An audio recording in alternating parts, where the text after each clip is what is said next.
এরকম যদি কিছু ডাটাবেস থাকে, যেমন এখানে MR1 আছে, হয়তো আপনারা এই জিনিসগুলোকে এই দিকে টেনে দেননি, এই যে এখানে আপনার ফাঁকা আছে, অর্থাৎ এগুলো লেখা হয়নি কোনো কারণে, কিন্তু এগুলো হবে।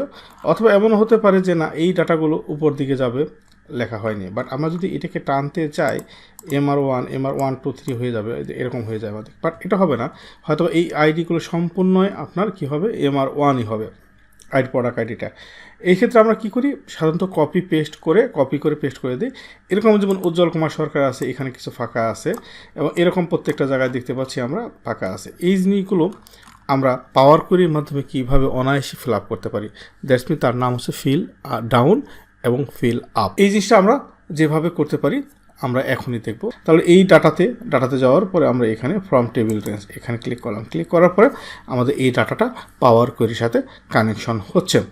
পাওয়ার কোয়েরিতে কানেকশন হওয়ার পর আমরা যে জিনিসটা এখানে লক্ষ্য করতে পারতেছি, যেখানে ডাটাগুলো নেই, অর্থাৎ যেখানে আমাদের হচ্ছে ব্ল্যাঙ্ক ছিল, সেই ডাটাগুলোকে অটোমেটিক কিন্তু নাল দেখাচ্ছে বা এরর দেখাচ্ছে। এখন আমরা যে জিনিসটা বলতে চাচ্ছি যে MR1 এখানে প্রত্যেকটা যেন এই পর্যন্ত, অর্থাৎ এই যে 35 পর্যন্ত যে রো আছে এখান পর্যন্ত চলে আসছে। আবার MR2 এখান থেকে শুরু করে, অর্থাৎ এই যে 36 নম্বর রো থেকে শুরু করে, দ্যাটস মিন এখানে কত আছে 78। এখানে কিন্তু আমাদের এই যে নাল আছে বা এখানে, অথবা এই যে নামের ক্ষেত্রে যেগুলো আছে, অর্থাৎ নেম এখানের ক্ষেত্রে যেন অটোমেটিক এটা ফিল আপ হয়ে যায়।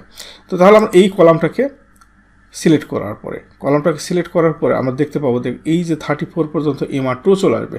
এবং এখানে যে যদি আমরা এই যে ফিল, অর্থাৎ ট্রান্সফর্ম যে আছে, ট্যাবটা আছে, রিবনটা আছে, এখান থেকে ফিল অপশন, এই ফিল অপশন যদি ক্লিক করি, এখানে ফিল ডাউন, যখন আমরা ফিল ডাউন দিচ্ছি, দ্যাটস মিন হচ্ছে MR1 একদম এই যে এখানে 35 পর্যন্ত আমরা বলেছিলাম যে 35 পর্যন্ত চলে আসবে, 35 পর্যন্ত কিন্তু MR1 চলে আসে।